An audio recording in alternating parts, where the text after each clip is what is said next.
আসসালামু আলাইকুম সুপ্রিয় বাংলাদেশবাসী, স্বাধীন বাংলাদেশের পক্ষ থেকে আপনাদের সকলকে শুভেচ্ছা ও অভিনন্দন। ব্যাপক বাধা বিপত্তি অতিক্রম করে সর্বশেষ ছাত্র আন্দোলনের জয় হয়েছে। তারই সুবাদে বাংলাদেশের সাবেক প্রধানমন্ত্রী শেখ হাসিনা দেশ ছেড়েছেন এবং দেশ ছাড়িয়ে বর্তমান অবস্থান তার হয়েছে দিল্লিতে। এখন হইতে আর কোনো জরুরি অবস্থা নাই, যদি প্রয়োজন না থাকে তাহলে কারফিউ বাতই যাইবে, গাছ লাগাইবে একজন, ফল খাইবে সবাই, এইটাই নিয়েও হইতে কিনে খাও বা মাগনা খাও। সর্বশেষ কথা হলে মহামান্য রাষ্ট্রপতি মহোদয় সবাই কইছে প্রধানমন্ত্রীর পদত্যাগ ও বৈষম্য বিরোধী ছাত্র আন্দোলনে সৃষ্ট পরিস্থিতিতে আজ বঙ্গভবনে তিন বাহিনীর প্রধান এবং বিভিন্ন রাজনৈতিক দলের নেতৃবৃন্দ, সুশীল সমাজের প্রতিনিধি ও বৈষম্য বিরোধী ছাত্র আন্দোলনের কয়েকজন সমন্বয়কদের সাথে আলোচনা হয় না।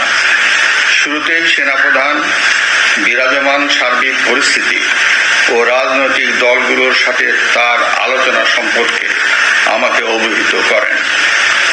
রাজনৈতিক নেতৃবৃন্দ এ সময় তাদের বক্তব্য তুলে ধরেন।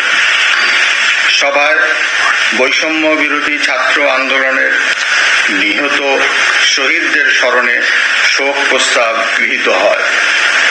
এছাড়া জরুরি ভিত্তিতে একটি অন্তর্বর্তীকালীন সরকার গঠনের সিদ্ধান্ত নেওয়া হয়।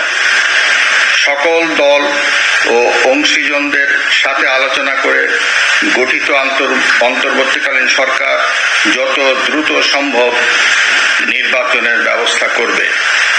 বৈষম্য বিরোধী ছাত্র আন্দোলন ও বিভিন্ন মিথ্যা মামলায় আটক সহ সকল বন্দীদের মুক্তি দেওয়া হবে। বৈষম্য বিরোধী ছাত্র আন্দোলনের নিহতদের পরিবারদের ক্ষতিপূরণ প্রদান ও আহতদের সুচিকিৎসার প্রয়োজনীয় সকল সহায়তা দেওয়া হবে।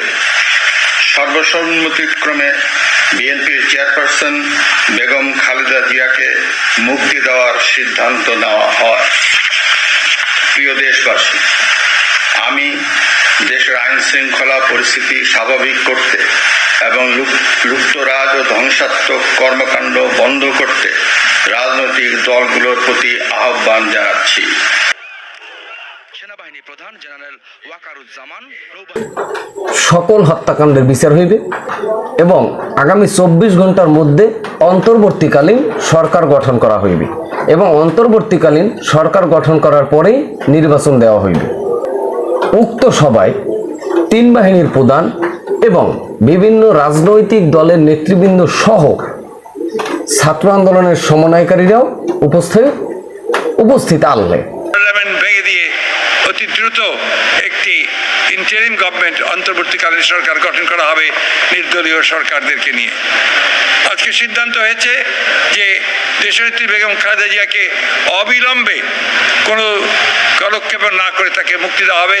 সেই সঙ্গে মুক্তি দেওয়া হবে সেই সমস্ত নেতা কর্মী, ছাত্র নেতা যাদেরকে অন্যায়ভাবে গত 1 জুলাই থেকে বন্দি করে রাখা হয়েছে, তাদের তাড়াতাড়ি সম্ভব এই শূন্যস্থান পূরণ করবার জন্য একটি অন্তর্বর্তী সরকার গঠন করতে হবে এবং সেটা সবার সাথে আলোচনা করে গঠন করা হবে। বিভিন্নভাবে আমাদের অর্থনীতি এখন পঙ্গু হয়ে গেছে।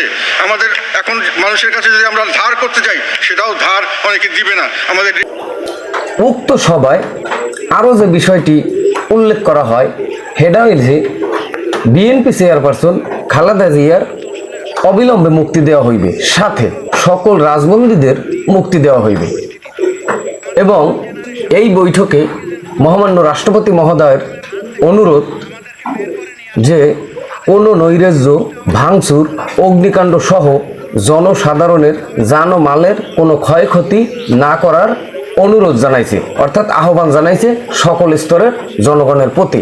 ছাত্রদের মাঠে থাকার অনুরোধ দিয়েছে এই কারণে, ছাত্র সমন্বয়কারী দিয়েছে এই কারণে যে ফুল দিতে হইবে, মিষ্টি দিতে হইবে, যাতে কোনো ক্ষয়ক্ষতি না হয়। এক সুদ পরিমাণ ক্ষয়ক্ষতি করা যাইবে না। মুহূর্ত থেকে আপনারা যার যার জায়গায় রাস্তায় থাকেন, ফুল নিয়ে কথা বলেন, ফুল দেন, মিষ্টি বিতরণ করেন, কিন্তু রাষ্ট্রীয় কোনো সম্পদের 1 ইঞ্চি ক্ষতি কেউ করবেন না। এই রাষ্ট্রকে আজকে সংস্কার করে একটা গণতান্ত্রিক রাজনৈতিক বন্দোবস্তের ভিত্তিতে পরিচালনা করার জন্য আমরা বাংলাদেশের মানুষের আকাঙ্ক্ষা, ছাত্র সমাজের আকাঙ্ক্ষা, সেই আকাঙ্ক্ষাকে ধারণ করে আগামী দিনে তা পরিচালনার জন্য আমরা অঙ্গীকার করছি। বিশ্ববিদ্যালয় আজকে সমস্ত শিক্ষা প্রতিষ্ঠান বন্ধ রয়েছে, অনতিবিলম্বে এই শিক্ষা প্রতিষ্ঠান খুলে দিতে হবে। আমি জানি পুলিশ বাহিনীর কেউ কেউ বাড়াবাড়ি করেছে, কিন্তু আমি এরকম ফুটেজও দেখেছি যে পুলিশ বাহিনীর আহত একজন ছাত্রকে কাঁধে করে নিয়ে যাচ্ছে, শিশুর মতো করে নিয়ে যাচ্ছে। কারণ যেহেতু যে কারণে আন্দোলনটা হয়েছে সে আন্দোলন সফল ও সার্থক।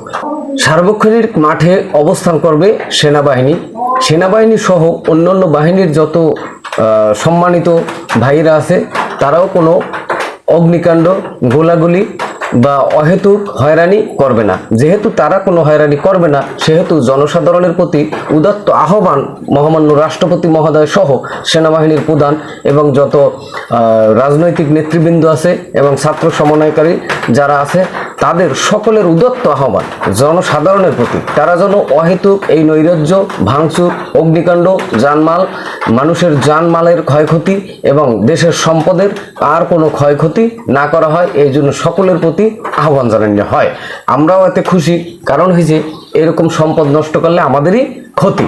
আরেকটা বিষয় না বললেই নয়, যমুনা টেলিভিশন জনসাধারণের ভালোবাসায় সিক্ত এবং গর্বিত চ্যানেল বাংলাদেশে।